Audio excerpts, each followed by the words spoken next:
Real football might be over, but the offseason, much like the city of New York, never sleeps. We got coaching changes, free agency, the combine, the draft, and tons more action to cover to get ready for the next NFL season. Who's going to be the next rising star? What new coach is going to have the greatest impact?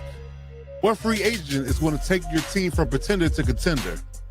Let us be the voice of the NFL news. As Coach Mike Dub, the real AG Alex Givens, young RG Robert Garcia, and yours truly, Coach Defense, break down everything from the NFL offseason right here on the NFL Offseason Blitz. Let's go. I've been to myself, just me lately. I don't need a lot.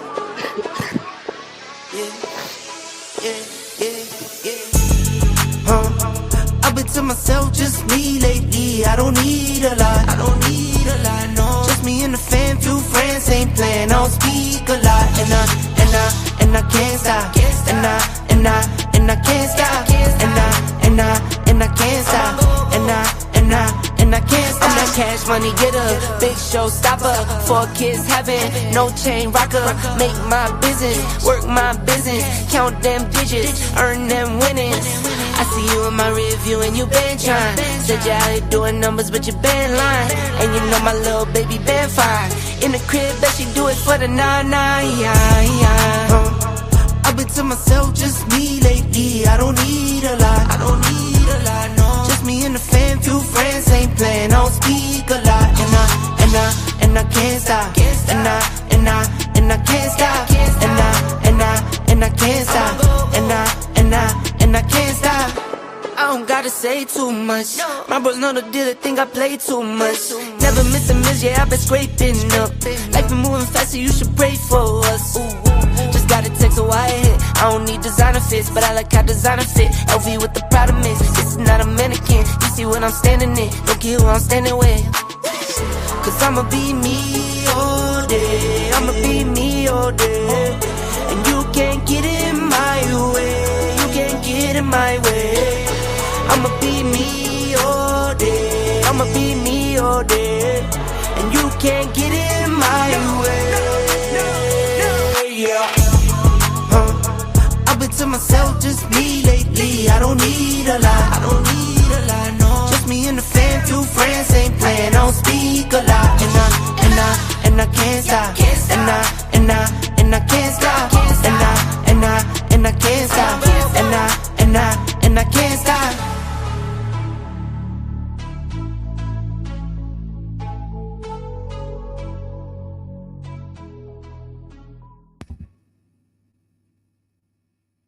Sports Network.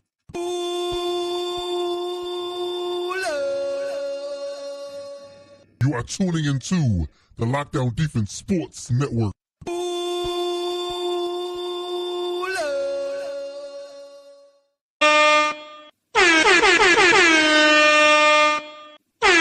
Some people claim that they are all good, but none of them are real. The co-hosts of the Lightning Fast Fantasy Football Podcast, the Trenches Guru, Mr. I'm in 10 fantasy leagues and I'm still winning. President of the You Can Hate Me Cause You Ain't Me Chiefs Fan Club. Give it up for the real AG, Alex Givens.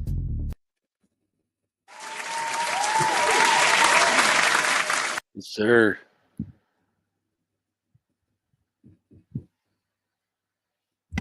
Mr. Over Under, King Parlay, the young Padawan himself and card-carrying member of the Boat Gang or Don't Bang Fan Club, young RG, Robert Garcia is in the building.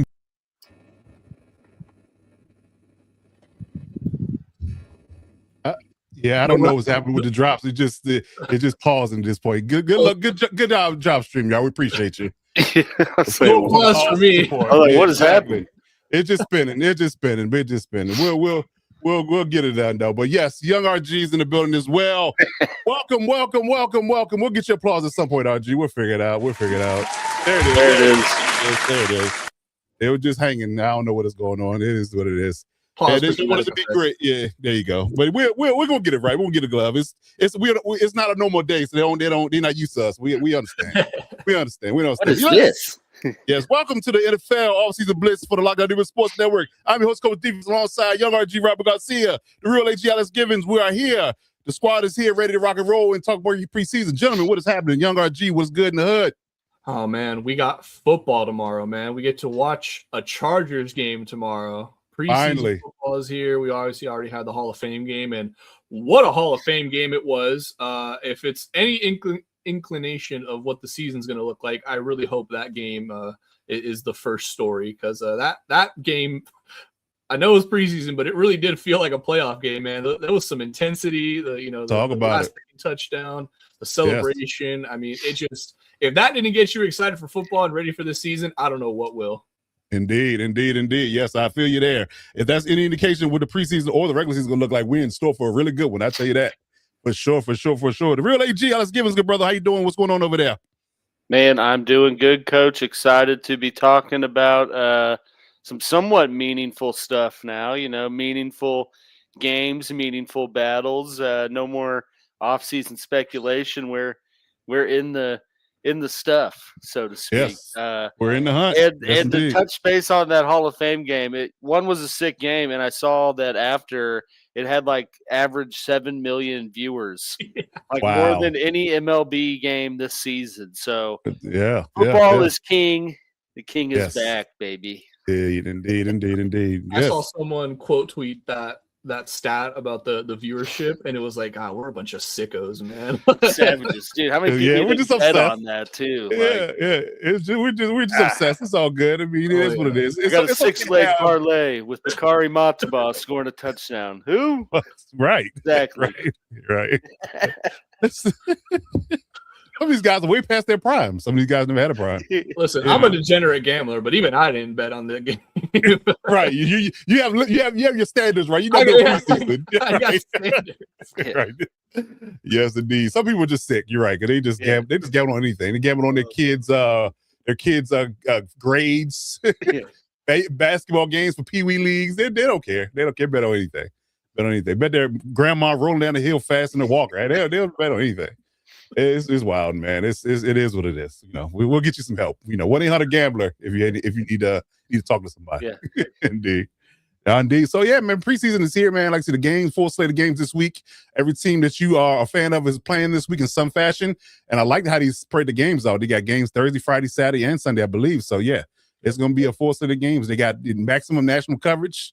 The networks are gonna be booming with games all throughout the days of the week coming through Thursday through Sunday. So it should be a good one. But we're going to talk some news here. We're going to talk some preseason. We're going to talk some projections, some player watches. We're going to talk about a lot of things today. So we're going to get right into it. So let's jump off the show by talking. Let's talk some money. Let's talk some money. So apparently Jahmyr Gibbs, Bijan Robinson, and Zay Flowers broke the bank over the past week and a half-ish. In regards to their extensions, they were all due or slightly early in the idea of getting paid. So they are now quite rich. I think I saw Nicole Lynn is an agent for one of the players that said, anybody have a Brinks truck I can borrow? I said, well, damn. Okay. Yeah, well, she wasn't lying. Yeah. She was not lying. So everybody, 10%. Right. Everybody, even including Jonathan Taylor, who's not on the list. I almost left him off, but Jonathan Taylor is on this list as well. In regards to him getting paid. It's funny, too. That's enough story because they saw Bijan get paid, and Jahmyr and Jonathan both got on their respective phones and said, to my agent, show me the money. Yep. Shouts out to Rod Tidwell. So we're going to discuss exactly what's happening with these deals, what's going on with them. We're going to talk about that particular aspect of it. Why is it on a solo tip? Hold on. There we go. That's a little rough on that one. Okay. There's another solo. What is going on here? See what I'm saying? I want us to be great out here. That's the one I want. There we go. So yes, so let's talk big money, gentlemen. Let's talk about these particular deals. Bijan went first. I think Jonathan went second. Jahmyr went third, and then Zay, flowed in with $100 million guaranteed deal from the Ravens. So let's start with Bijan. Do you think the deal was right on time? Do you think the money was good? Do you think they did right by him? What are your thoughts on the Bijan deal, Alex? Yeah, I think, one, it was right on time because they were the first ones to kind of start the domino effect. Yep. Undoubtedly have to pay the guy. I mean, where they drafted him, what he's been for their team up to this point, and I mean, just the fact of how bad last season was, he still led the NFL in scrimmage yards. So you can't really let that just walk out the door. They secured it. We're right to do it early, and saved a little money when you look at the numbers of some other guys. It's not much, sure. but I think in the contract game, just a little bit is a big win. So, indeed. I like it. All right, RG, what you think about this deal? Do you think it was right on time? Do you think it's right on the mark? Do you think he was worth it? What's your opinion on it? Yeah, echoing everything that Alex said, really. They were the only team that got it right and being on time because they were the first to do it. And in an offseason where you have multiple running backs, multiple high-profile running backs looking to get paid, a couple of running backs already did get paid in the offseason and free agency. You already know that, these guys are going to come for money. So you got to get out ahead of it. And to the Falcons' credit, they were the first ones to get out ahead of it. They're going to get the cheapest contract out of all these running backs that are going to get signed. And obviously in the next season and in the near future as well, that contract in 2 years is going to look like an absolute bargain for a guy that is basically your entire offense in the rushing game, of course, and even in the receiving game. Now they do have Drake London, Kyle Pitts. We already know, how polarizing of a player he is. But for all intents and purposes, Bijan is the offense for the Falcons. And if they're going to be successful in any facet of this league, it's going to be through him. So absolutely, they got it right. They were, again, the only team to get it right because only one team does, and it's the first team. So congrats to them. I like it. Because as a matter of fact, being they have Tua on the cheap deal and Michael Penix on the rookie deal, didn't they lock in Pitts and London as well? Yeah. Yes, sir. I'm not mistaken. Okay. All right, Atlanta. Pretty much y'all got that find core. that Penix has to work out, or they got to go with some other rookie because they can't be able to pay anyone else. Dude. Yeah, they're not paying no wily veteran. That's for sure. That is for sure. All right, cool. So let's move on to Jonathan Taylor next. What do you think about Jonathan Taylor's deal? There was a slight uptick from what Bijan got. He is slightly older than Bijan. Obviously, Bijan and Jameer are on the younger side of this conversation. So what do you think Bijan deal versus Jonathan Taylor deal was? Do you think Jonathan Taylor was right to get paid when he did? No. Yeah, no, I think that the Colts and Jonathan Taylor, obviously in his right to get his agent on the horn to nudge the team to do something because he has quietly been top 3 back in the NFL pretty much since he's burst onto the scene. And it sucks that he's in Indy. Otherwise, he'd probably be looked at a little differently. But I think that it was, good for him and good for the team to extend him, secure him pretty much because, they've tethered on with Daniel Jones. They don't have much of future capital for the next couple of years to really reset or build. So, the only other way is through with some big contracts and just keeping the core together as long as they can and just see what they can get out of it. So I think right by all sides and kind of crazy, honestly, just given JT's age, that he would kind of get another bag added on to the one he got. But maybe it's a sign of the times of kind of the value of running backs getting looked at a little differently now. Mm-hmm. Okay. All right, RG, what you think about Jonathan Taylor? You think this deal was right on the money?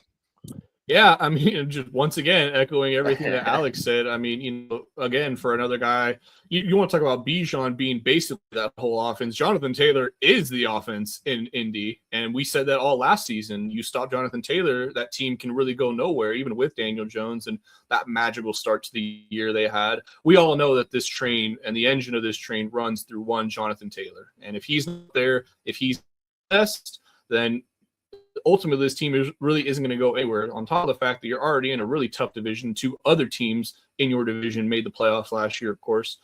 Winning division and the Texans not sneaking in, but the Texans getting in a card.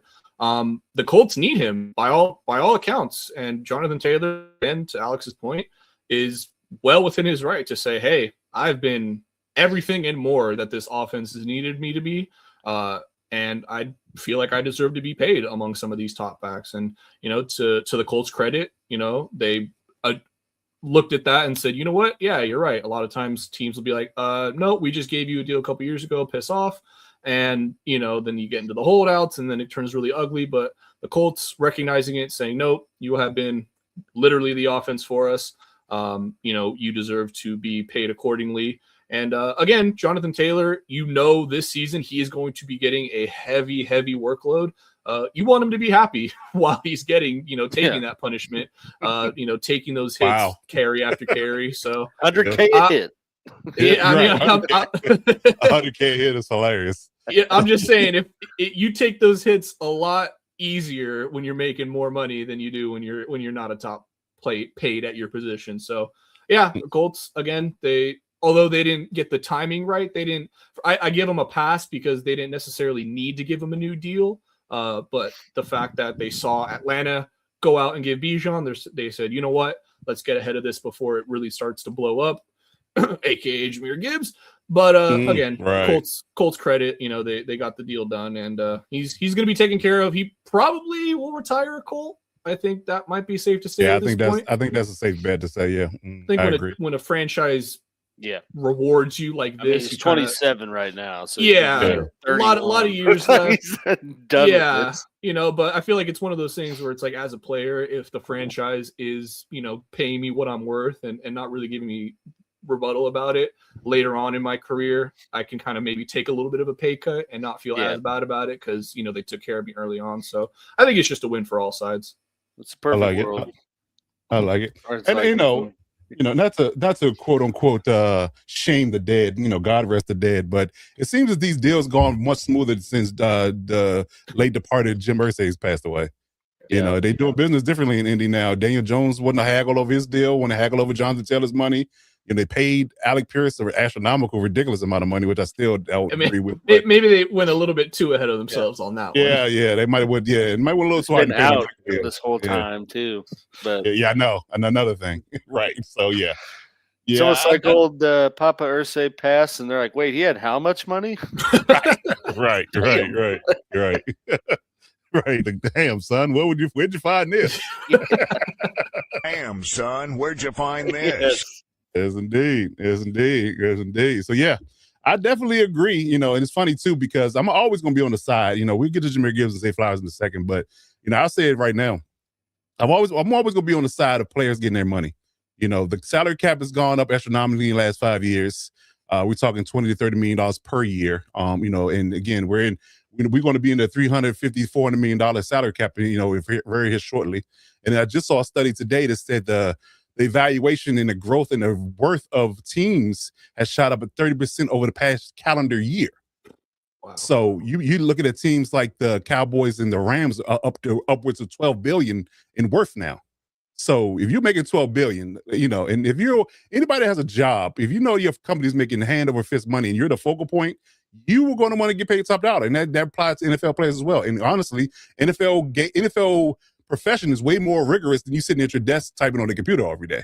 So yeah, I definitely believe that the idea of them getting paid is not something that should be taboo or should be an issue where they think that they're paying people too much money. Because quite frankly, if you look at the bottom line, it's a lot of cash flowing through these teams and them paying these guys over, and it's prorated money. We're not talking about he gave him all that money up front. He just handed them a bag of money and said, here. This money is accrued over time as well. So you're not getting all this money up front. Only the guarantees are what you get. And that's even prorated. So yes, I definitely agree that you should get paid and get paid handsomely if you're the premier back, especially because, we're just 2 years away from the idea of them not wanting to pay running backs at all. Remember that conversation? Yeah. We had it a couple of years ago where they didn't want to pay running backs at all. Now they realize the value, right? Now we're coming full circle. So we'll see how this affects running backs down the line, coming up in the next 2 to 3 years. But I'm with you on the Colts, man. They definitely did right because if you look at it like this, if that deal expired in 2 years, that price might be double. Right. And he's still balling. Yeah. You get that from somebody, Right, because he'll be 29 when the deal expires. So yeah, they were smart to get ahead of it. I give him credit for that. Now, will the head coach be there to benefit from it is another question, but we'll get to that. Yeah. We'll get to that. So to round out the trio of running backs, what about Jahmyr Gibbs? How do you think about Jahmyr Gibbs' deal, AG? What do you think that was about? Do you think that he got his money and he being a premier running back there now with David Montgomery being gone? Do you think that was right? Oh, 100%. I mean, they honestly should have been. I guess it's damned if you do, damned if you don't. Because if it was reversed, we'd be saying the same thing about Bijan. One of them had to be first, but obviously they would have saved a little. But it is kind of crazy in the fact that Jahmyr Gibbs signed last, and then you look at his deal, and it's Bijan was 3 years, 75. 51 guaranteed. His is 3 years, 67.5, 51.5 guaranteed. So they just gave him like, I mean, for being as late in the game as they were, they didn't really lose out too bad. And like, obviously they had to do that, spending an early first round pick on him, letting shipping David Montgomery off. I mean, there's nothing else to do. So, yeah, I mean, it was also worth it in my opinion. And it's cool to just see this offseason, a little changing of the guard with paying the RBs. Okay. All right, Archie, what you got over there about Jahmyr Gibbs? Yeah, as far as Jahmyr Gibbs goes, absolutely worth every penny. Good on him for getting this massive contract, resetting the running back market. He is the top paid running back now, right? I believe so. Yeah. So good on him for getting all that set. He absolutely deserves it. They drafted him top 5. When you draft a player at that high of a position, you want him to be Jahmyr Gibbs, exemplary off the field, fantastic on the field. I mean, he's what you want. And in an offseason, and now this is going to start to turn where I put some blame on the Lions here. On the other side of that coin, you knew you were going to need to sign Jahmyr Gibbs when you already let go of David Montgomery. So why in the hell did you wait until literally every other running back signed before you decided, okay, now let's give him a contract? Now, I preface that by saying this also could very well have been a strategy by the agent saying, we're going to hold off on signing. Let's see how the market plays out. There's a couple of other big pieces out there that we know are going to get signed, and we want to be the top paid running back. So I don't want to give full blame. However, I truly feel like the Lions should have kind of gotten around that by just jumping out way ahead. Boom. As soon as the offseason started, being like, look, here's the offer. You're going to be the highest paid running back. It's not going to be, what was it? What was it? 60 or what is he getting per year? 70, 31, 22 and a half. 22 and a half per year. Maybe 67 and a half overall. 67 and a half overall. Okay. Maybe that looks maybe closer to 20 per year. And, you save yourself a little bit each and every year. But, you waited. And unfortunately, when you wait, you pay. And the Lions definitely had to do that. And but again, it's not like you're, and we'll get to the next player. It's not like you're overpaying for a guy that is nowhere near that talent level. Gibbs is, for all intents and purposes. So good on you for at least not giving it to a guy that didn't deserve it. Okay, fair enough. Yeah. Fair enough. I did look. Gibbs is the highest paid. You'll never guess. $500,000. Not even a mil. Like maybe 750,000. Okay. You never guess who 3 or 4 are. Christian McCaffrey. Number 3 is Devon Achane. Number 4 is Jeremiah Love. Jeremiah Love? Because of where he was picked. That contract. Oh, the contract. Oh, his top 5 contract. Yeah. Okay. Wow. So he's in the top 5 off in total value. In total value. Yeah. He's 4th highest paid running back in the NFL. Crazy. And he hasn't played a snap. Hadn't played it down. That don't tell you the running back position. Too, though. Like, I mean, Achane, I can at least understand. He's the one guy that god awful team didn't trade. They got money. They had the money. Yeah. It's like we gotta have somebody on offense that's gonna put butts I wonder with some of this too, if it was like, the Lions were like not quite sure how much money it would be. So they're like, let's just wait to see if one of these other teams signs Bijan, and puts kind of a mark on where it would go. But I don't know. Yeah, I'm not sure.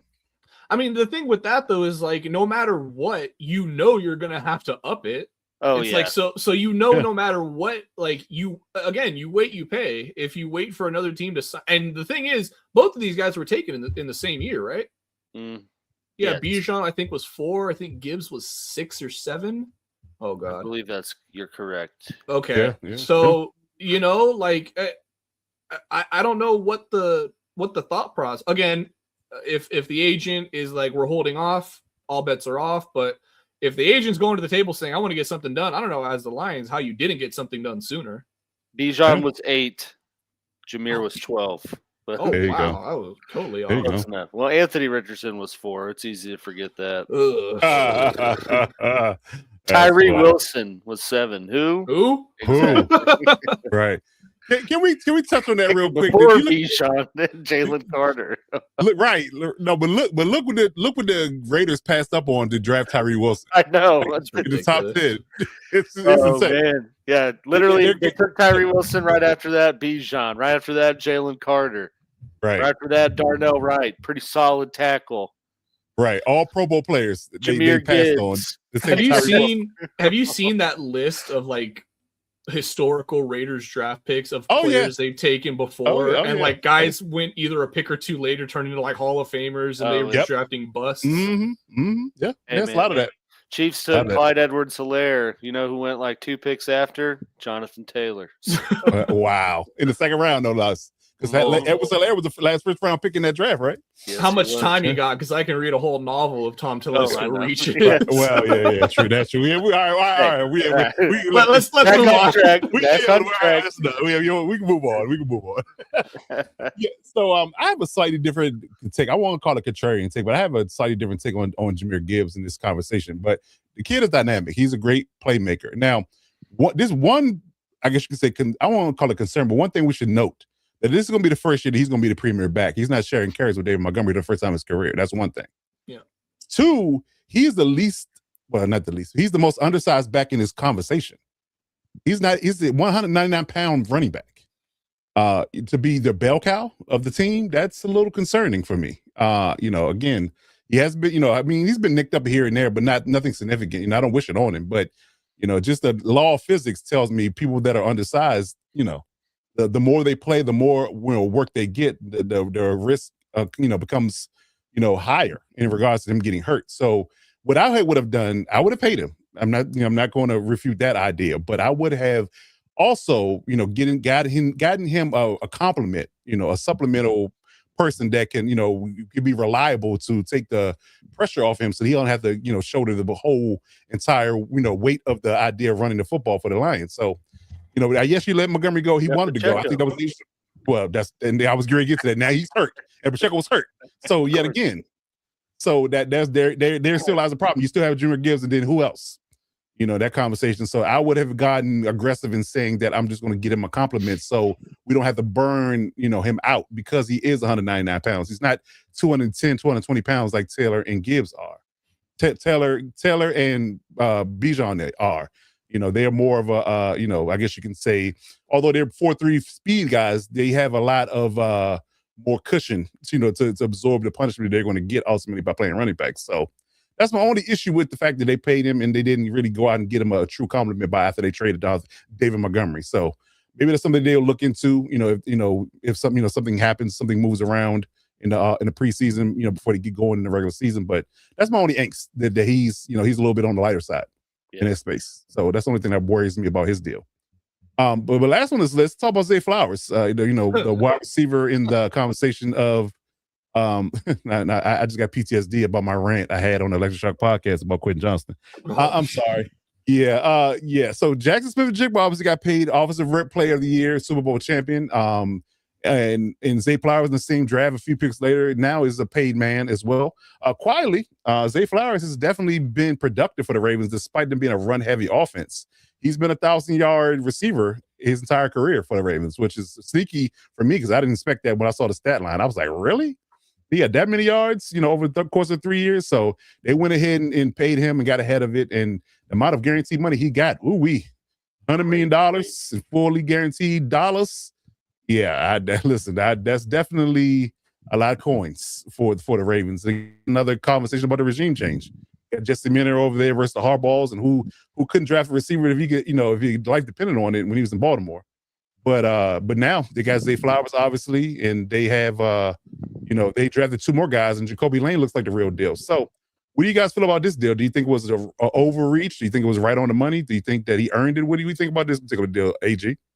Yeah, I think it was 100% an overreach, but something that the Ravens ultimately had to do with what they have at wide receiver and their inability to, kind of find one. But I mean, that's a hell of a lot of money for what I would call, wide receiver 1B, not really a bona fide, true like X receiver.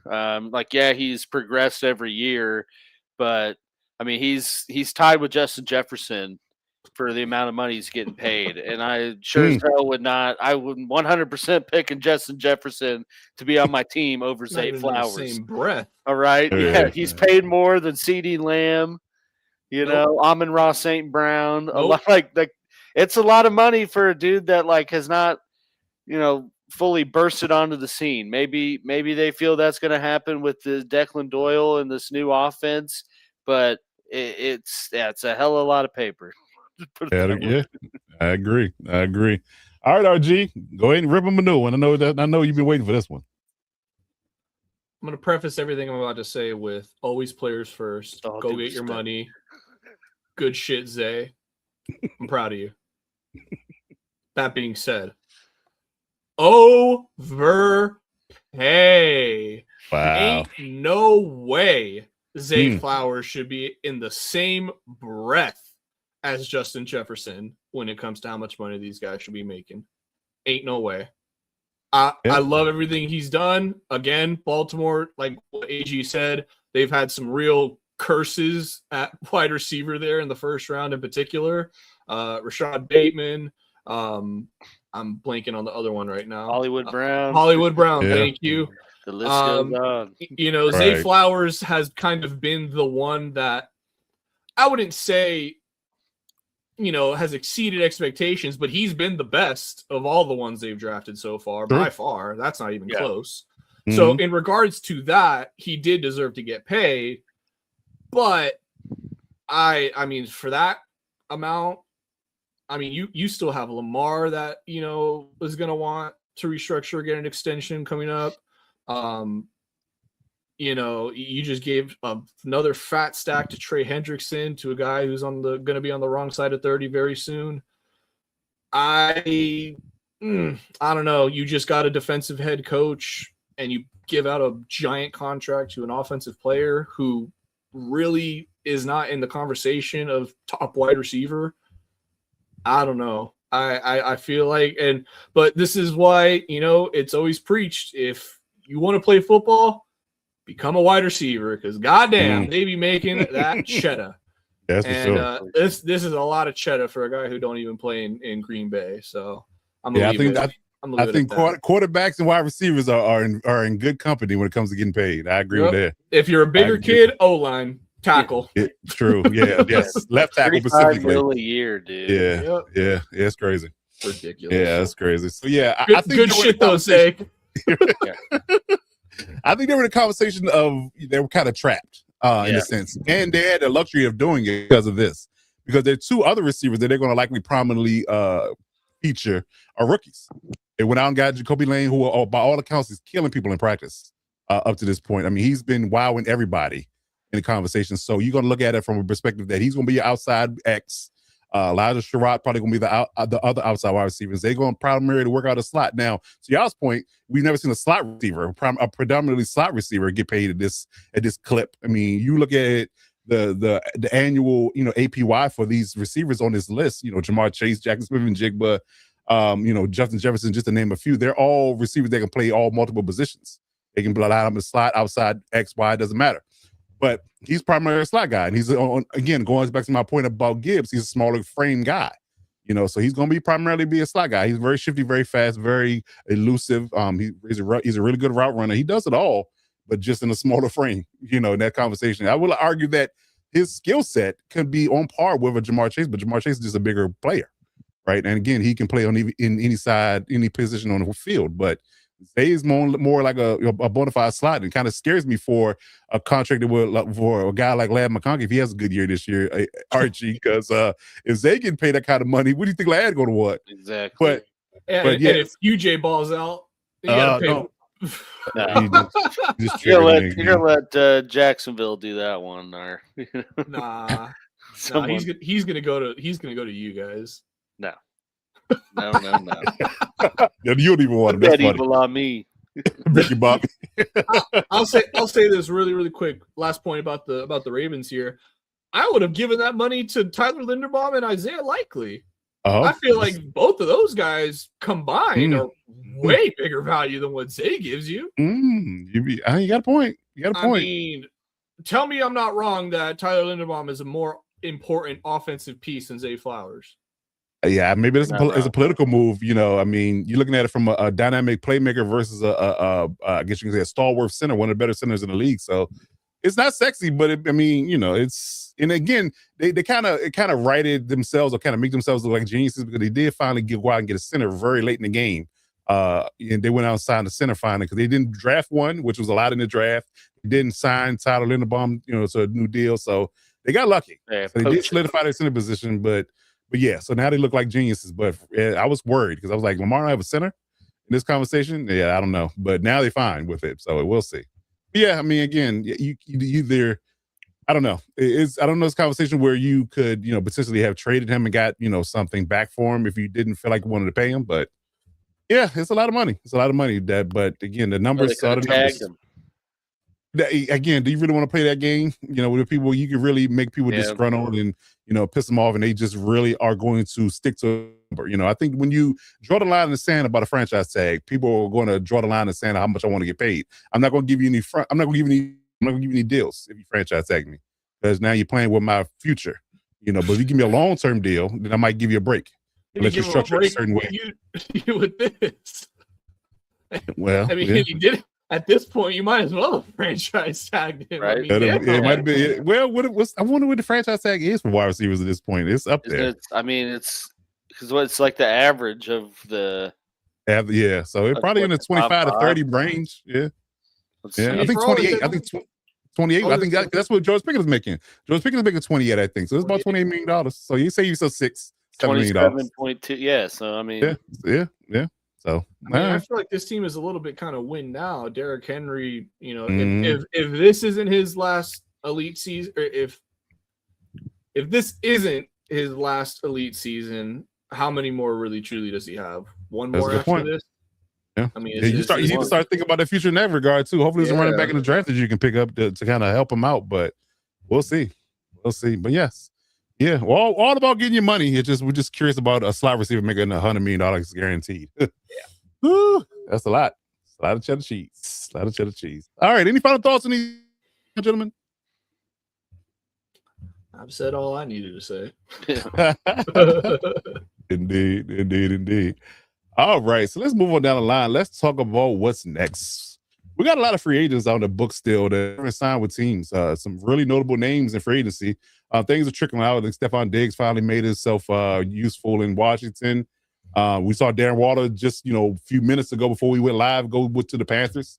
But there's still some big time names out here, for guys to be picked up. Taylor Decker is a name that I'm still baffled why he's a free agent. It's a stalwart left tackle for the Lions all those years. I don't know what happened there, but he's no longer with the Lions, so he's a free agent. And some people have lost their left tackles already, and they haven't, I don't get it. But from a free agent perspective, I guess give me one or two guys you think that that will be impact players that could land somewhere on a team that could really move the needle. I'll start with you, AG. Yeah, I won't take the low hanging fruit there. Okay. with old Decker, but I do agree he's probably the most highly touted one that's left.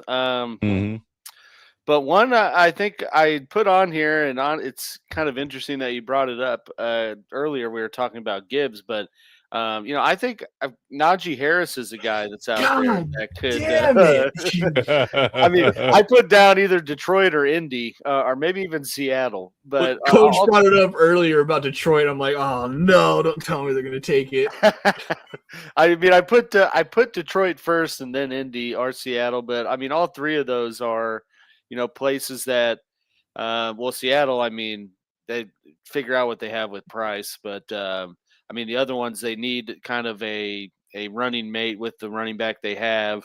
I think the devil's advocate to it, though, is Najee's not a very healthy option. So, who knows what he does if he's even able to provide you that type of benefit for a whole season. But looking at the running backs that are left, he's really the only intriguing one. The others are on the wrong side of a certain age and have just as much, if not more, injury baggage than that. So that's the offensive guy I would note. On the defensive side of the ball, I'm very curious to see where Joey Bosa goes. But I think a team like, Chicago or Detroit, who kind of still need a solidified veteran edge rusher. I mean, he could be the perfect solution to that, a rotational piece that, I mean, he still had 5 sacks last year, and would just help bolster depth. So I think those two, outside of the one you alluded to start the segment, are pretty impactful free agents still out there and are definitely going to sign on somewhere. Okay. All right, RG, what's your second guy? Because I know he took you first. Man, I was gonna give a whole thing about funny you should mention that Gibbs needs someone a workhorse back because there's just the guy. No, but as far as somebody I feel like should be signed, I'm gonna go. It's gonna be a homer pick with the offensive side of the ball. They'll never do it, but a guy can dream. I really hope the Chargers go out and still get Kevin Zeitler. I really feel like the right guard position, I'm not confident at all with Cole Strange. I feel like Zeitler can slot in there and give them just some very solid reps at right guard. We're not looking for elite, obviously top 10, top 15 even. We just need serviceable. I think with Biotish at center, for the guards especially, having a good center is massive. And I think just that upgrade from Bradley Bozeman to Biotish is going to elevate the guards, a bit in that. And so to just get some better talent in there, some veterans, guys have been here, done this, know what they need to do. For a win now, I think, a nice 1-year prove it deal, well, not even prove it deal, but just a 1-year rental contract essentially, to just bolster the offensive line even more. I think for a team, like the Chargers, who are obviously looking to make a big push this season, it just makes all the sense in the world. Okay. For the defensive side of the ball, I'm going to go with another veteran, a big-time veteran, in Bobby Wagner. Now, I am this is going to be kind of a weird one, and many people may not agree with this, but I like a homecoming reunion and him to go back to Seattle. I think it's just kind of it's a familiar place, of course, coming off a Super Bowl. They lost a lot of pieces in the offseason. So just, again, reinforcing, and just having that veteran leadership that, Wagner provides. He's still one of the most sure tackler linebackers in the game. And I think, just having, he's going to be extra motivated to be playing for, his original team that, drafted him. So, yeah, I think a nice reunion. It's not going to be an expensive contract by any means. And I think, it's going to the value he will bring in the locker room will far outweigh whatever contract you give him. True. And they're quite young outside of one guy. Ernest Jones, I think, is their starter middle linebacker. But outside of that, they got some young guys in the room that he can, definitely influence and get them, playing at a different level. Just on mentorship alone in that conversation. So I'm not mad at that. That's a pretty good pick.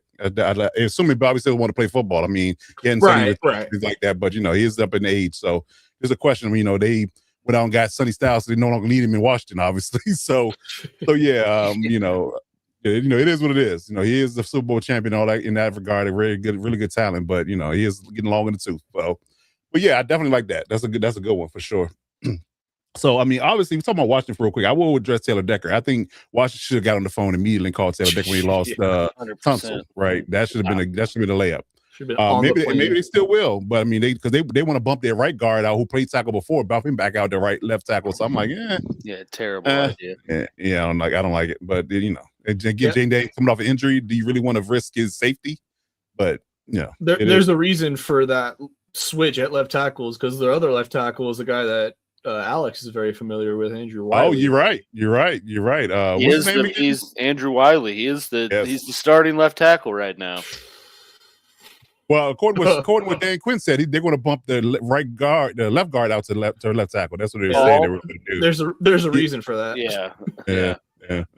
It's because they saw Wiley do one practice and said, "Mother of God." You're right. Yeah, please. We can't do this. Yeah, please, mommy, not him. Yes, indeed. But getting deeper into the weeds in regards to And so I just talked about with Detroit having a reserve back, or I guess you can say a back that can complement Jahmyr Gibbs. I'll be calling Nick Chubb. I would call Nick Chubb and let him be that bruising power back that they can use for those gritty yards. So you don't have to rely on the 199-pound 4.3 speed Jahmyr Gibbs to get you that tough 1 yard. If you need a tough 1 yard, why not Nick Chubb? So I would call Nick Chubb. He's way more on the conversation of durable outside of the gruesome knee injury he had. He's been pretty serviceable. So I would argue that that would help Jahmyr not have to have 300 touches in the first 8 weeks. And to kind of save his legs in a sense and save him, your investment, because you just invested big dollars in him, so you want to preserve it, right? So I would call Nick Chubb if I'm the Detroit Lions. That's one thing. Secondly, on defensive side, I think the Bears have an issue with pass rush, in my opinion. I think that they need a pass rusher. I would call Hassan Reddick if I were them. To help my pass rush room out. If nothing else, just to be a designated pass rusher. You don't got to come in on first and second down. Deo and Sweat can handle the run game. Just bring him in. We need a good pass rush. Have a three-headed rush monster with them three and just go to work, because again, you got great corners. You have some nicks and bruises in the safety room, but and it's a thin room. But outside of that, you get pretty solid, in that particular side of the ball. So you got to get up to the quarterback. You don't want to have them doubling Sweat all night and not they'd be able to get to the quarterback. So I would definitely call Hassan Reddick if I'm them. I'll find me a pass rusher from some avenue. Or Vaughn. Or Vaughn. Vaughn's older, obviously. Yeah, I'd definitely call him somebody. Yeah. I was going to say with Hassan, you even have that chemistry with Josh Sweat from their time when they were on the Eagles. So yes. Even makes more sense. Exactly. They already know each other. So that's a slam dunk for me. So that's what I would do. I got to confirm this because I wrote this down and I got to see. Oh, hell yeah, he did. Von Miller had 9 sacks last year. Really? Quietly, dude. Very quiet. Very quiet. 37% of snaps played, 9 sacks. Wow. And that's 37% in snaps and 9 sacks. That is as quiet as Zay Flowers' receiving yards were. Yeah, right? Yeah. Sure, Coach, we should go get Vaughn. Right. Yeah. I didn't know he had that many. That's what I'm saying, dude. I wrote that down and I looked at it again and I'm like, that can't be right. You just sign him and say, Vaughn, don't put your helmet on the third down. That's all we need. Vaughn, you don't even got to come to practice. We already know what you're going to do. Exactly. Just stay in shape and just do whatever it is you do. Yeah. Right.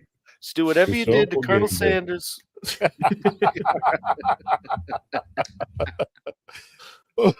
Coach Klein said I could. Yes. So I'm intrigued about Trayvon Diggs. I'm thinking about Stephon in Washington and protecting Jaden Daniels' mom. But that's there's kind of a good amount of the sneaky good amount of corners out there. I know. Trayvon, Marshawn Lattimore still out there, I believe. So yeah. Kenny Moore, Lattimore still out there. Yeah. So Kenny somebody Moore's can use a good veteran. Guess Tre'Davious White, but didn't he retire? Did he? I thought so. I didn't see that, but he might have. It's possible. So yeah.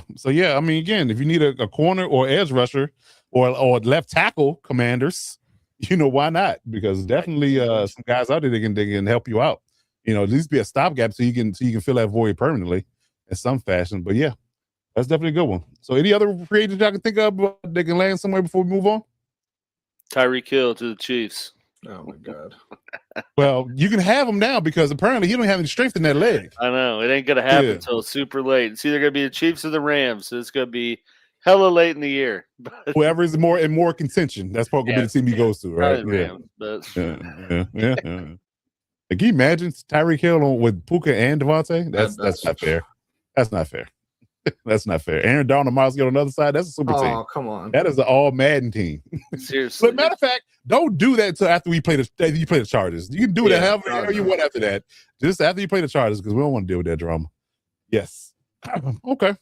All right. So that's your free agent recap or free agency predictions of guys that may land somewhere in the next couple of weeks. So moving on to week 1, we're here. Preseason is ready, man. We got some things going on in that particular aspect of it. But like I said in the top of the show, week 1 is here. Preseason for everybody is started. Starting tomorrow. Games are on. I think we got 4 games tomorrow and 4 games Friday and then Saturday and Sunday. Got a full slate of games all day. So if you're doing nothing but sitting on your couch, there'll be football on your TV. So, gentlemen, let's talk about storylines in regards to the preseason. What are the storylines? What are the biggest storylines that you're tracking that you want to, I guess you can see watch play out in the preseason, starting with week 1? Start with you, G.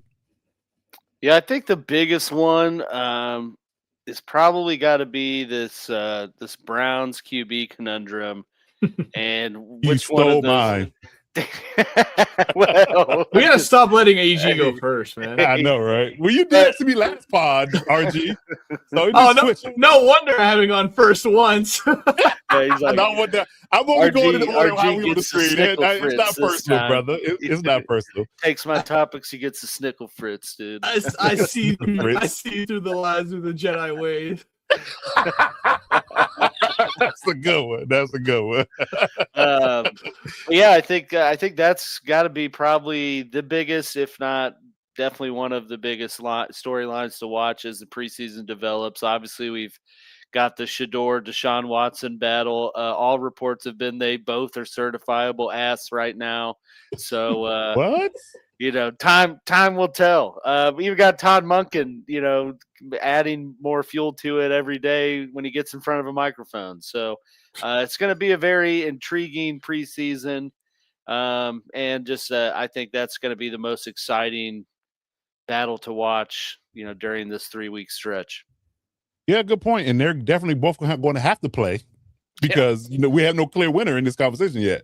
Although they named Deshaun the starter for this one, I think we might have talked about it backstage about how we feel like that Deshaun's going to start one week and Shador's going to start another week. But they'll just trade off until they figure out who's going to be the one air quote person that's ahead of the room. Now, let me ask you this, since you brought that up, because this is something I was going to bring up because I say you stole my topic. But in regards to this particular conversation, and this is leaning towards Kyler Murray winning over JJ McCarthy, right? So what does that mean for Deshaun Watson if he loses the job? Because he's the one highly paid person in this conversation. Shador is the 5th round pick. This contract is definitely not of the ilk of Deshaun. So if Deshaun loses out to Shador, hypothetically, what does that mean for Deshaun Watson's livelihood? Let me say it that way. He's out of the league. It's done. Okay. I don't think I don't know if he'd necessarily be out of the league, but he ain't getting. No more bags for him. He's going to be a league minimum veteran backup for a while. And I think someone like him, after everything he's gone through, I almost feel like, and the fact that he was absolutely blessed with that contract, whether he deserved it or not, take that for what you will. Call it divine intervention or just Brown's stupidity. Both are very much on the table. I think at that point, your career is kind of done. I mean, we've seen him on an NFL field, and he does not belong by any stretch. He used to look like he did. He did, it was miraculous, and he is truly, without a doubt, one of the biggest what if in NFL history. He's the 10th highest paid quarterback in the NFL right now. Yeah, and he's absolutely crazy. Yeah, and if he doesn't right the ship this year and get back to anywhere close to the form he was in Houston, that got to be one of the greatest fall offs in the NFL history. I mean, you're looking at they were talking top 5, top 10, 10-ish. How you rated it when he was at his height. I mean, his last year in Houston, he almost threw 5,000 yards, 33 touchdowns. That's what I'm saying. He was they were talking. That's why everybody figured the contract he's going to get a bag. It's just a question of what the bag was going to be. It wasn't a question of if, it's how much. Just Cleveland swooped in and gave him fully guaranteed, money in his special. That pissed off every owner in the league outside of the Browns. But yeah, so. And then he didn't play a meaningful down since then, if I have my numbers correct. So that's the issue. I mean, he's played in the most games he's played in since he signed that contract is 7 in a season. Wow. 6. Yeah.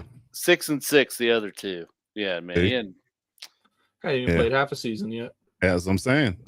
So you gotta cash in and play, for the season. I mean, if they're terrible and they're looking at a top 5 draft pick around week 13, 14-ish, they're probably giving the hook and let Shador play. But he's gotta look decent, in this conversation that they can, justify that money at all. Because right now they got egg all over their face. Yeah. That's I mean, sure. I kind of feel like just given money wise and like the Browns are going to do everything they can to save some face on the amount of money they spent. Like, unless Deshaun Watson just goes out and throws an interception every time he touches the field this preseason, he's going to be a starting quarterback for week Wow. 1. Yeah, I But mean, just on money alone, I would agree with that. But there's a conversation. I mean, Shador looks like, because let's be honest. I mean, he's, whatever you believe about what he did on off the field, whatever your belief is your belief. I'm not going to get into that. But the opinion on Deshaun is not great. He is persona non grata for most people right now. And Shador, conversely, is selling jerseys. Like, people are advocating for him to play in Cleveland. So you got to look at that from that perspective, because if nothing else, if jerseys are falling off the shelf, which if Shador is playing, you got to look at it from a business perspective. If he's head and shoulders above Deshaun in play wise, when it comes down to how they look in the preseason, and he's selling jerseys, if you're the man, if you're the owners and the GM for the Browns, and the monkey, from a perspective of being the first time head coach, you got to ride the hot hand, do you not? Not if you're Jimmy Haslam. He's going to Yeah. step in and say, nope, I want that guy to start, and that guy's going to start. Well, that's the thing. He loved Shador last year. Remember, he wanted to push the button on Stefanski taking him. They didn't want it. But like you said, he needs to save some face and somewhat try to justify that contract he gave Watson. You flat out start Shador to start the season. You're already saying that's it. It's over. You admit defeat right off the bat. He's going to at least try to get something out of Watson. He'll start.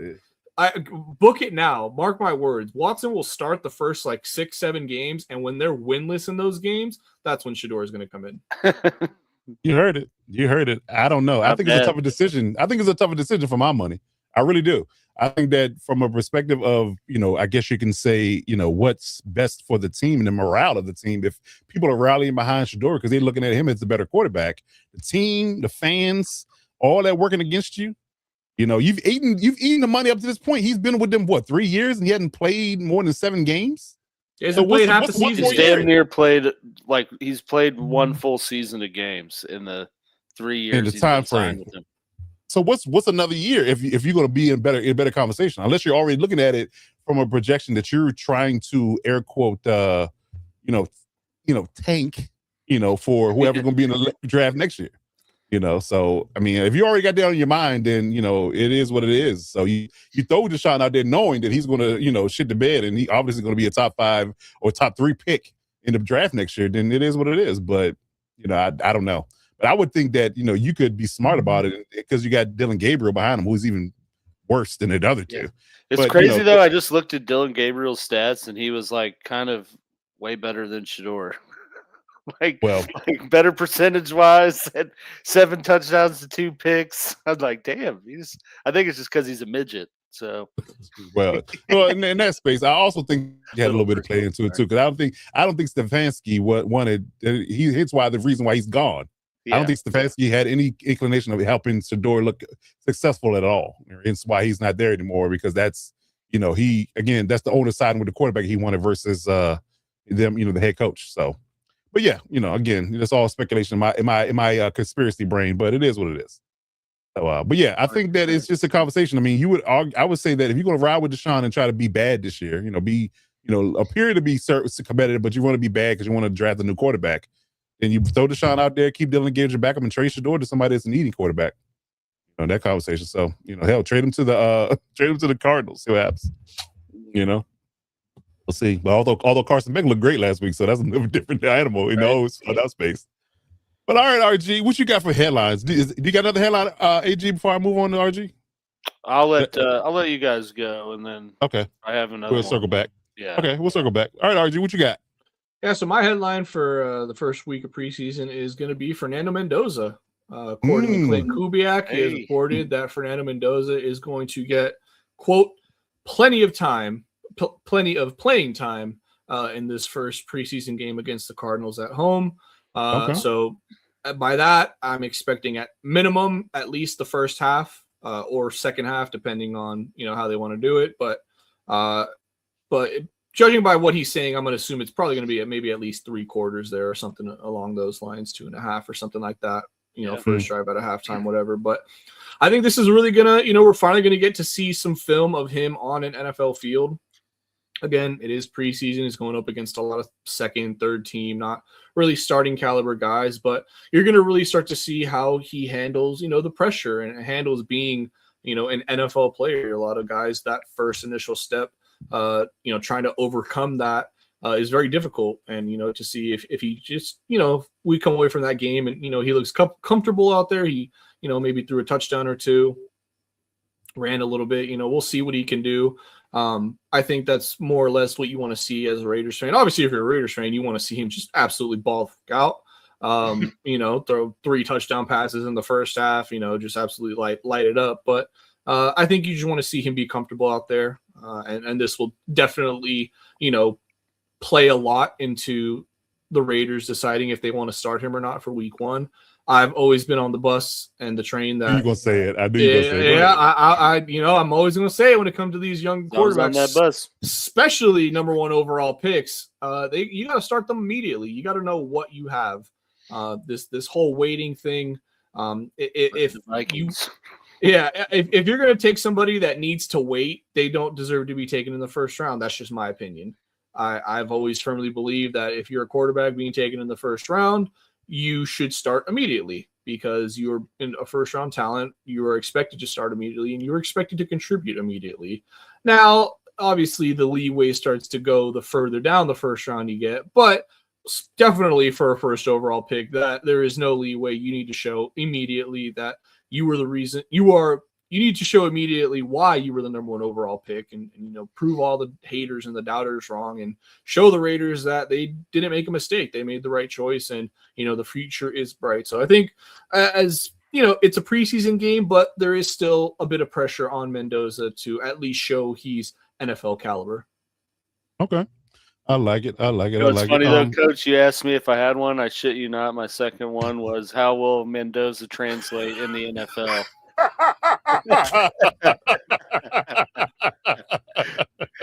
I kind of smirked once RG started going. I was like, damn, I would have taken his too if you had me go again. That is funny. And national championship rematch coming up against Carson Beck. So that'd be kind of. Oh, that's right. That's a good one. That's a good one. Little nugget of information that we didn't. That's a good one. A little bit. Okay. Good stuff. For me, I think that it's interesting because it's more of a, I guess you call it a deeper dive because we know that he's not going to start this year based upon who's in front of him, right? But by all intents and purposes, because I brought this up in our draft coverage and our sleeper segment, and I don't know if it was RG or AG was on a video with me when we talked about sleepers. I think it was RG. I'm almost positive it was you. We talked about quarterbacks and how the class was we just kind of skipped over it. Oh, yeah. Because we everybody outside of Mendoza was kind of like everybody was kind of off of them. Yep. But Drew Aller, ladies and gentlemen, has been lighting shit up in Steelers practice. He looks really good in McCarthy's offense. So I'm looking forward to seeing Drew Aller play some snaps for the Steelers and see if that translates to, the actual game, I won't call it a simulation, but in actual game, live fire action going against a different team because, he's been on time. He's been accurate as hell. Arm strength, the everything that I talked about for his physical traits. Because I kind of touched on it just a slight bit, but I just didn't understand the idea of what happened. I do realize he did get hurt, but he even before the first 5 games before he got hurt, he was struggling at Penn State. Because everybody had him in the top 10, conversation of being one of the prospects to come out of the draft that's going to be an elite quarterback to pick up in the 2026 draft.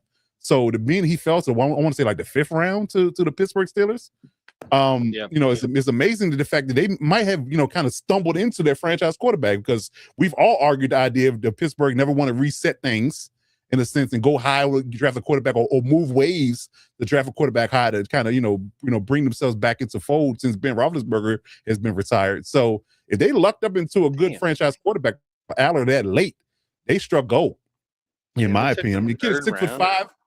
Yeah, 3rd round. I'm sorry, I undersold it. I'm third round. Excuse me. Yeah, so they took him in the 3rd round.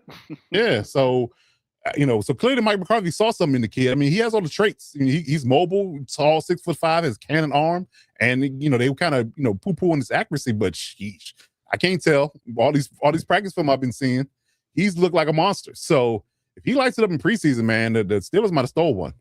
It's just a conversation where you looked at it from. He didn't do much in his last year of college, so people kind of forgot about him. But for all of his purposes, he has all the physical traits to be a good quarterback, but I don't think we're looking at it after the Richardson conversation. I think we might be looking at a franchise guy if he pans out. So we'll see. We'll see. But that's going to be a good one for Mike McCarthy to kind of hang his hat on if he hit that mark. So I'm looking to, lean on that particular storyline for the preseason. So we want to get anybody got any secondary ones they want to address? I got one more if y'all don't have any. Yeah, I was going to say, I've kind of talked about, I know we've talked about this situation as a whole, but I think it's going to be interesting, especially in week 1, but through the preseason, just to see how the, Eagles offensive philosophy is going to look with Sean Mannion calling plays, a guy who, I like that. As I pointed out a couple weeks ago, was on the Seahawks active roster in 2023. So he's quite literally fresh off the field into the booth. And we all know the turmoil with the Eagles OC, the Eagles offense. Like I said a couple weeks ago, they've kind of been trying to rebuild things on the fly while also, depleting some pretty big assets in their game. So it's going to be interesting. I mean, obviously Saquon and Devontae Smith and Jalen Hurts are not playing that much in the preseason, but we're at least going to get a look of, what Mannion likes to do in terms of setting things up. Is he a big RPO guy? How are they going to do that stuff, and how is it going to differentiate from some of the crap we've seen from the Eagles offense, the past few seasons? I like that. That's a good one. RG, got any more? I got one more if you don't have any. No, yeah, go for it. Okay. I think that the Saints intrigue me. Is Tyler Shuck going to play in the preseason? Chris Olave, Jordan Tyson, who he drafted, that in that particular offense, Kellen Moore in the second year. I think that could be a really sneaky team. I mean, if they start to show a few things from a progression standpoint from Tyler Shuck, man, they might have struck one too. I mean, we didn't give Tyler Shuck much of a shot at being, a franchise guy, but he played decent in the back end of last year. If that continues or he progresses, he's really comfortable in his office now because he spent a whole year with Kellen Moore. So that could be a storyline too. I think that it'd be right to play him just a little bit, just to kind of keep him, in trending in that direction. But yeah, I'm looking to see what the Saints look like on offense, especially, man. I think it's going to be a interesting conversation with them in that division because, we don't know what the Bucs going to be like. The Panthers, to me, is the favorite, but they keep getting injured left and right. They keep losing players, so we don't know. And we Atlanta is a wild card too. We don't even know who the damn quarterback's going to be at this point. So it's wide open. It really is wide open. And if you're not careful and the Saints play well, I mean, you would argue they got the least drama. They got the least amount of drama right now. If they can get a decent amount of play out of their quarterback, then it could strike gold. It could win it. You can imagine them being the division winners this year. That'd be crazy. That would be wild. I'll make a quick point too to kind of support both your takes here regarding Sean Mannion and the Saints. Talking about how these quarterbacks just retire and quickly they're already promoted offensive coordinators. Just to name a few, obviously Sean Mannion, David Blau for the Commanders. Yep. And then Kellen Moore, of course, is the head coach. Davis Webb. So these, I guess the league has kind of seen the success that Kellen Moore had and has decided that, hey, these backup quarterbacks, they weren't the best on the field, but their minds and all these different, schemes that they absorbed of all the years and being in different franchises and different coaching rooms, things like that. There's a lot of value there. And I think we might start to see we've already kind of started it, but I think we'll start to see a much sharper trend in these former quarterbacks taking on, maybe not as quickly coordinator and head coaching jobs, but, pass game coordinators, things like that, quarterbacks, coaches. I think it's going to be a little bit of a new era in that regard. Yeah, and they're doing right by aligning themselves with good play callers to be their air quote mentors. You got Declan Doyle, align himself with Ben Johnson. Everybody that's come through the McVay tree, the Shanahan tree, just to name a few. So, right, and it's a resurgence with offensive play callers, rising the ranks pretty quickly. Because I would argue that anybody that you named or is in that pipeline, they're going to be in line for a head coaching job soon if they hit right. Yeah. So because everybody's saying just hire the head coach that is a good play caller, and then the fact that you have the prowess of being a quarterback or just knowing the quarterback position to that degree because you play quarterback all your life, no matter whether or not you were really successful as a perform in your performance on the field or not, cerebrally, the game. You can see it. It's definitely ingrained in you. So that was going to do nothing but support your quarterback in that conversation. So if you got a franchise quarterback that you need to make hit, because again, we always say that if your franchise quarterback is not hitting, you don't have anything. So if that particular ideology is going to continue, these guys are going to be head coaches before you know it, assuming that they hit. So I'm definitely intrigued to see what Declan Doyle does and Sean Mannion for sure.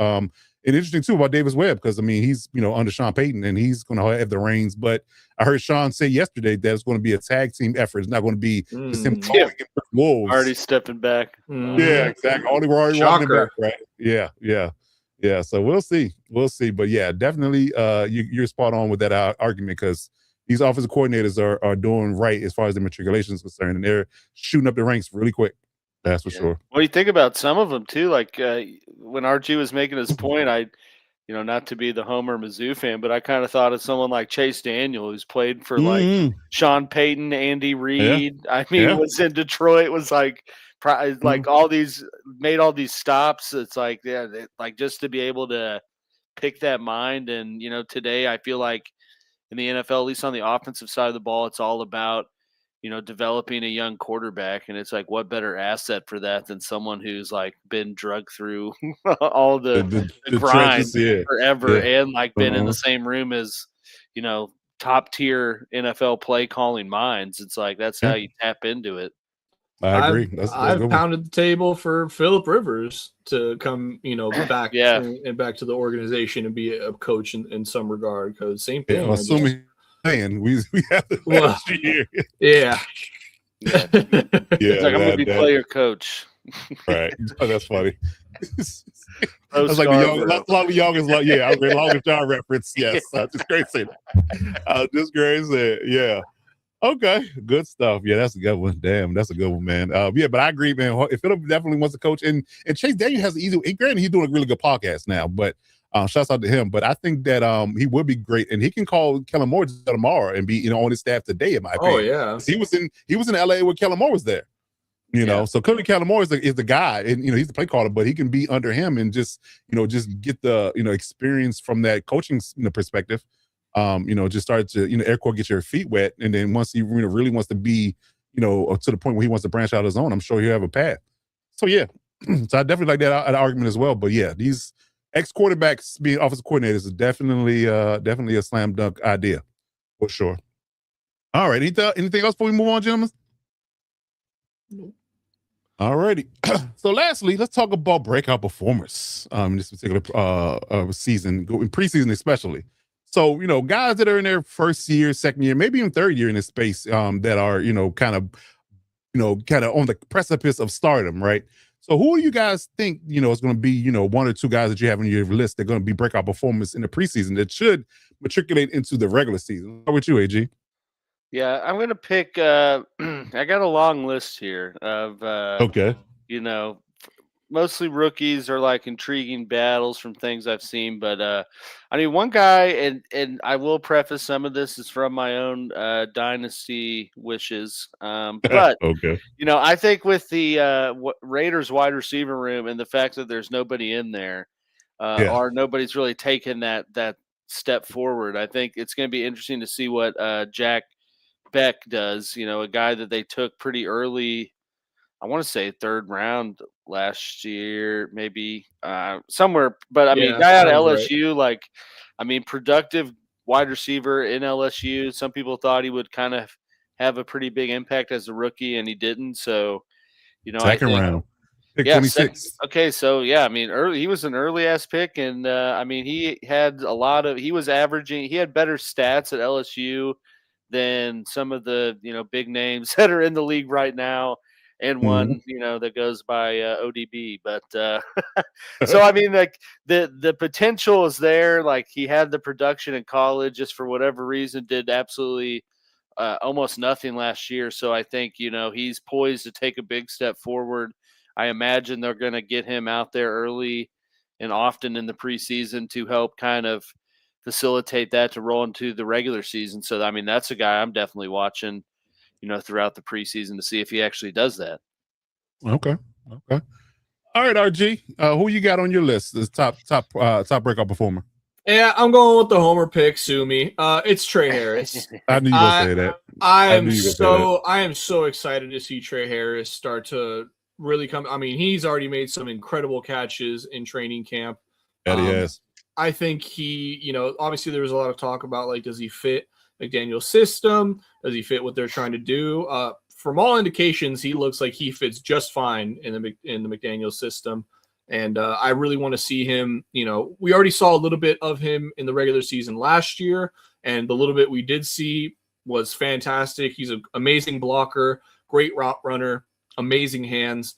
So I really just want to see him back in action, and especially in the preseason is where he's going to get most of his play. Obviously with the starters and Ladd and QJ being out. So I'm definitely very excited to see. I think he has the potential not to be like a massive breakout because the wide receiver room is a bit crowded there in Los Angeles, but I do think he has the potential to really come onto the scene and make a name for himself this year. Maybe be a little bit of like a, kind of like take over that Keenan Allen role, just that reliable third down, reception guy. I'm very, very excited to see how he looks like. And are we giving two? Did you give two, Alex? I only gave one initially. I was going to go through. Yes. Oh, okay. All right. RG. Come on. I'm kidding. I'm gonna give I'm gonna dig into the weeds a little bit here. Again, I'm a defensive guy, so I'm gonna start there. I'm actually intrigued to see what Mike Green looks like in Jesse Minter's off defense. I think that with them having Trey Henderson on one side, Mike Green coming in to play the other edge position for the Ravens, I think that with Trey Henderson being the focal point, he could have a sneaky good, second year as a Raven.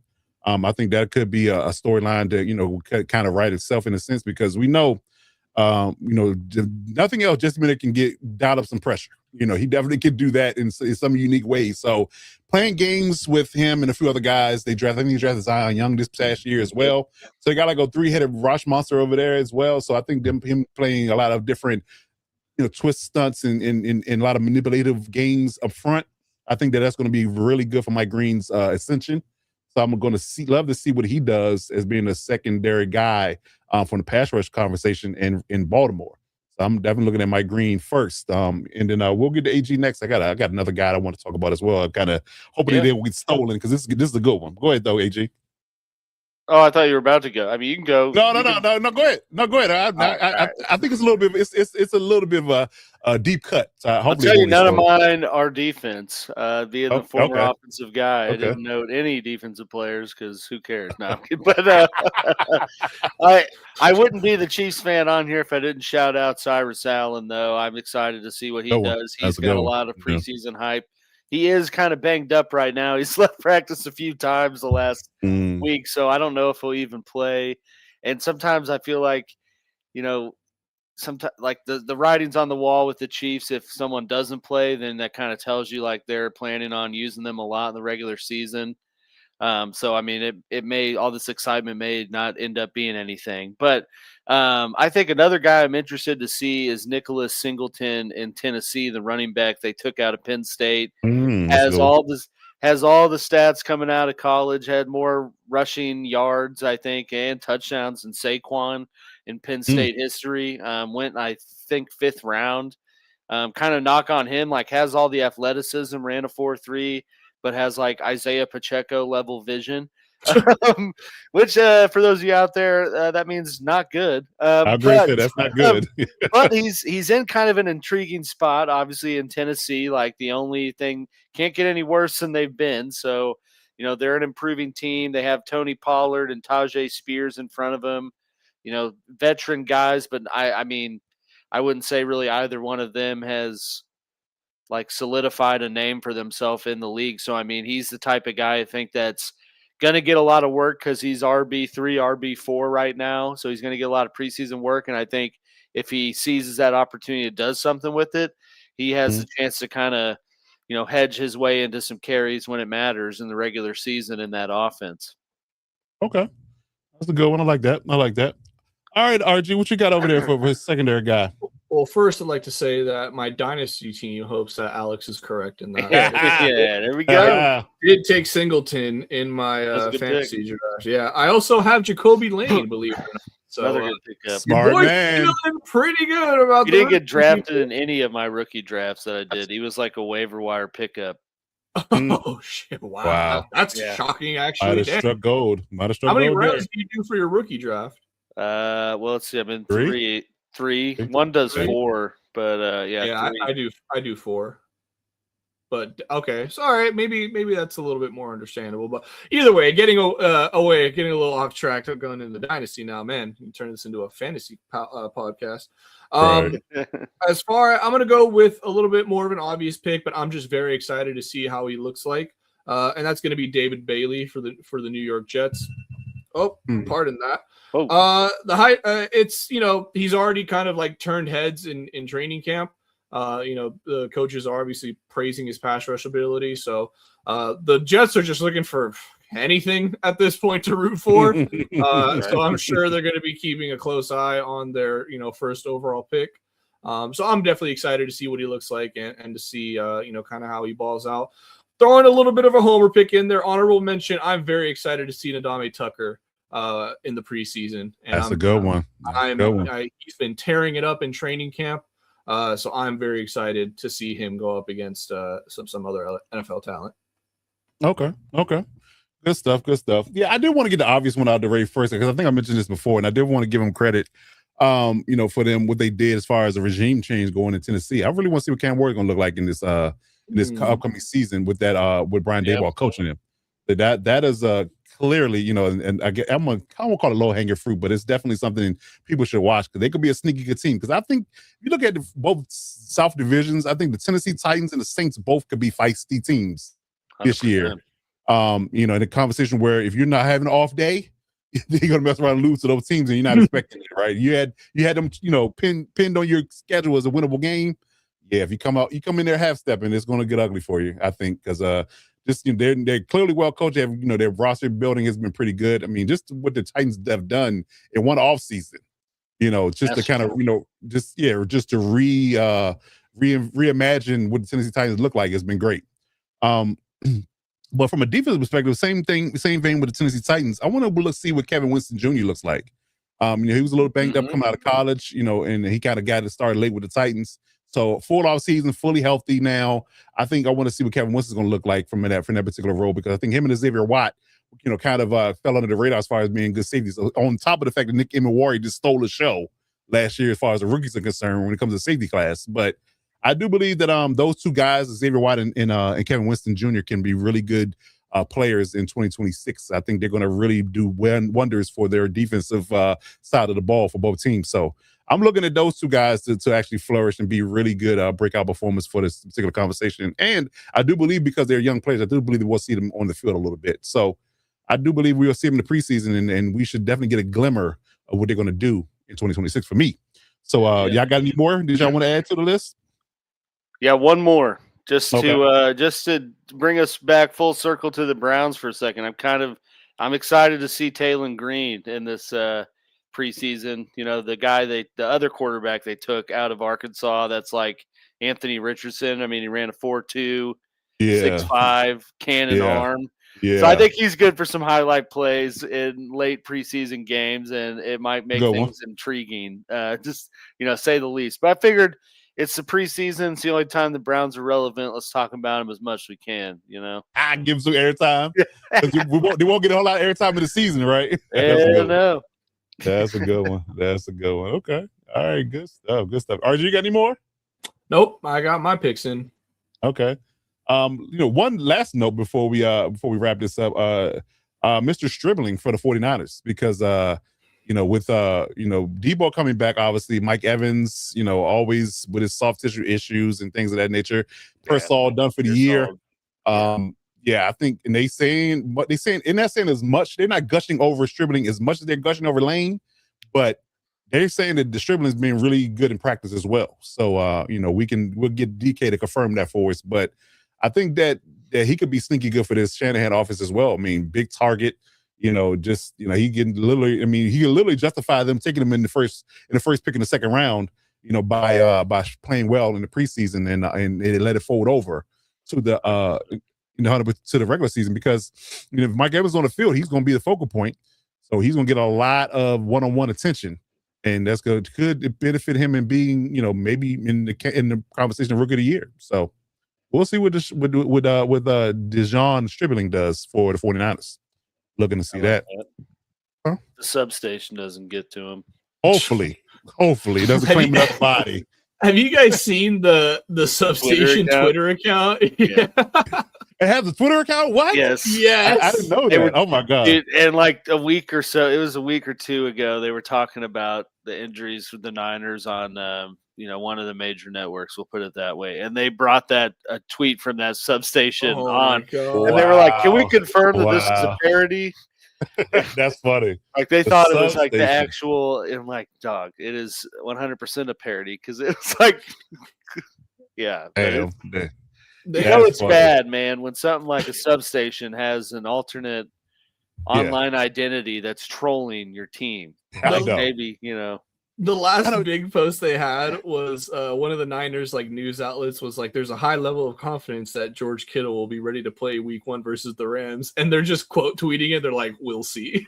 Oh, wow. Savage, dude. Savage. I swear I've seen one that it was like, it listed like 5 players out and it quoted with like the Thanos gif with him getting all the stones. I am inevitable. Yeah.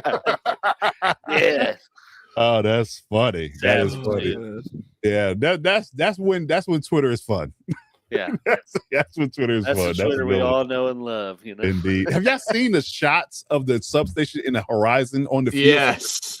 Dude, it's super close to the field like that. You might want to take a look at that. In all honesty, it's almost like ominous at this point. Like it's just such a eyesore in the back. It really is. I've seen pictures showing how the trees have died around it, have over time have gotten radiation. Smaller and yes, that's crazy. It's almost like the owner was like, "It's going to cost me how much to build it on this field with nothing around?"